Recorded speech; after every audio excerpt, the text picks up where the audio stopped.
Oia ia, lowaina o emere, yaorana pa i to tatou wharere ai tēnei. Hora te oa nei, to tatou wharere whaahaur. Madame, Monsieur, yaorana et bienvenue dans votre journal de ce midi. On commence avec ces chiffres du jour. 225 cas, 12 587 cas cumulés depuis le 15 juillet dernier, 85 hospitalisations et un décès en plus, ce qui porte le nombre de décès à 62. Le Duo Day offre l'opportunité pour les personnes handicapées de découvrir un environnement de travail, préciser un projet professionnel, amorcer un parcours d'insertion, convaincre un employeur de ses possibilités en termes d'intégration, de performance et d'autonomie. Éloigne Le Naour est lycéen en terminale et passionné de journaliste. Atteint de la myopathie, il rencontrera une professionnelle de notre station cet après-midi. Après ses cours, il s'exprime au micro de Nicolas Suire. Ce que je compte faire, c'est certainement d'aller à l'ICEP pour faire des études de communication afin de pouvoir travailler dans le journal, puisque c'est surtout... C'est une passion pour toi, le journalisme, c'est ça? C'est un truc qui me plaît, effectivement, et c'est aussi un truc qui est assez...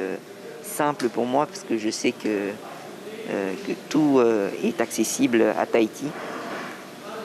Voilà, et je compte aussi m'orienter vers mes passions en parallèle avec ce que je ferai plus tard. Oui, nous continuerons de parler de ce sujet avec notre invité de ce soir qui sera Emmanuel Gay. Et ce matin, vous avez peut-être suivi en radio l'interview d'Amélie Ponce, chargée de la communication au CIFI, le service de l'emploi et de la formation et de l'insertion professionnelle. Elle est venue nous parler des aides et de l'accompagnement professionnel justement pour ces travailleurs handicapés. Jusqu'à dimanche, c'est la semaine européenne pour l'emploi des personnes handicapées. Écoutez cet extrait, elle était l'invitée donc d'Ibrahim Amenadi. Le handicap, c'est quelque chose qui fait peur. Donc, effectivement, c'est un travail de longue haleine de sensibiliser, d'alerter et de valoriser essentiellement les compétences des personnes. Parce que, en fait, quand on arrive à montrer aux chefs d'entreprise que c'est pas un handicap qu'on a en face de soi, mais des compétences, tout de suite, j'ai envie de dire, les masques tombent et c'est beaucoup plus facile de travailler sur l'insertion des personnes handicapées. Des frontières fermées, le confinement dans certains pays et moins de voyageurs, les compagnies aériennes sont les premières impactées. Air Tahiti Nui, par exemple, a vu ses vols au départ de Paris se vider. Une catastrophe pour la compagnie locale, on l'imagine. Ce soir, Polynésie la Première vous embarque à bord de la compagnie hôtière. Mais avant cela, écoutez plutôt cette réaction de Fabienne Newgaer, instructrice chef de cabine au micro de Lucille Guichet-Tirao.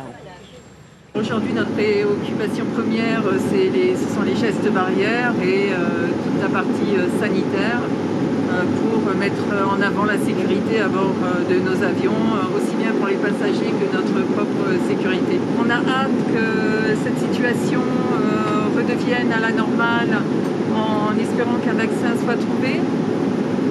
Également, je pense que tout à chacun, il faut faire des efforts au niveau hygiène, que même après le Covid, on soit sensibilisé au fait qu'il faut se laver les mains fréquemment et garder des distances acceptables pour qu'on puisse vivre tous en sécurité et que ce Covid disparaisse. Les bijoutiers de Tahiti s'exportent à l'international. Ils ont décidé de se réunir en collectif afin de valoriser et exporter leurs créations à l'étranger. Une manière pour eux de tenir coup dans le contexte difficile actuel. On écoute Frédéric Missire, bijoutier, au micro de Jeanne-Fanny Arutis et Jérôme Lee. Je faisais beaucoup d'expositions itinérantes sur les États-Unis et c'est ce qui m'a poussé à ouvrir cette boutique. Et donc, quelques 10 ans plus tard, pourquoi pas relancer l'expérience sur l'Europe? C'est quelque chose qui me motive beaucoup. Et effectivement, pour pallier aussi un manque de chiffre d'affaires local qui est indéniable et qui peut être inquiétant. Il faut se battre chaque jour. On n'a rien sans rien dans la vie. Donc, voilà, j'accepte le challenge. Oui, des bijoutiers qui bénéficient aussi de l'aide du gouvernement à travers le DZI, mais qui restent insuffisants selon eux. Et justement, la ministre du Tourisme et du Travail, Nicole Bouteau, a réuni hier après-midi les partenaires sociaux à l'occasion d'une concertation globale tripartite, dont le sujet principal était bien évidemment de débattre et de recueillir l'avis des représentants des organisations syndicales d'employeurs et de salariés sur l'évolution proposée des dispositifs exceptionnels de sauvegarde des emplois créés en mars dernier, le DIEZ et le DZI, donc, 2 dispositifs d'aide qui ont été renouvelés jusqu'en mars 2021. 2 ans après avoir révélé leur folk polynésien chanté en anglais et en tahitien sur leur premier album couronné de succès, le duo Vaiteani revient avec l'album Sign. Leur chanson nous embarque pour un voyage de l'Océanie à l'Afrique en passant par la Jamaïque. Nathalie Sarfati. Il y a toujours la voix douce de Vaiteani et les mélodies de Luc dans ce nouvel album qui s'appelle Signs.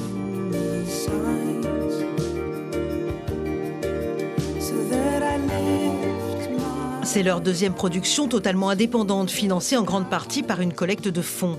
Signs est une invitation au voyage. On a imaginé les chansons de cet album comme les îles d'un archipel. Elles ont une culture commune, mais chacune a aussi leur culture propre, leurs histoires, leurs légendes, leur singularité.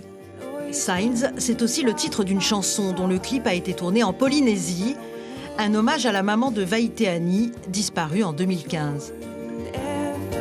C'est un morceau qui rend hommage à ces personnes qui sont passées dans l'au-delà et qui rend hommage aussi aux liens qu'on continue à avoir avec les personnes qu'on aime, même si on ne les voit plus. Le duo reste fidèle au son folk pop du premier album, tout en nous entraînant dans des rythmes reggae ou afrobeat, comme avec le titre Oh My, chanté en anglais et en polynésien. Le lien avec la Polynésie est toujours aussi fort, hein, ça reste la source de notre duo, de notre musique. Alors même si je chante beaucoup en anglais sur l'album, le tahitien reste évidemment toujours présent. Et en plus, si on en est là aujourd'hui, c'est en grande partie grâce à tout l'amour qu'on reçoit quotidiennement des gens du Whenua. Marurua. Nana. 3 ans après leur premier album, Vaiteani nous charme encore. Leur invitation au voyage fait du bien, surtout dans cette période où chacun rêve de s'échapper. Un grand faillito à ce couple. Matara, c'est ce soir, juste après votre journal. La Covid-19 sera au cœur des débats. 4 invités, Charles Tetaria, médecin à la retraite, Manutea Agué, responsable de la plateforme Covid-19. Un malade du Covid sera également l'invité. Et le maire de Taputapuatea, Thomas Moutame, Serge Lenaour, organisateur du Téléthon, sera notre invité dans notre journal, un journal qui vous sera présenté par Chiquita Teiva Darouzès ce soir à 19h. Si vous êtes à table, très bon appétit à tous. Tout de suite, notre VA.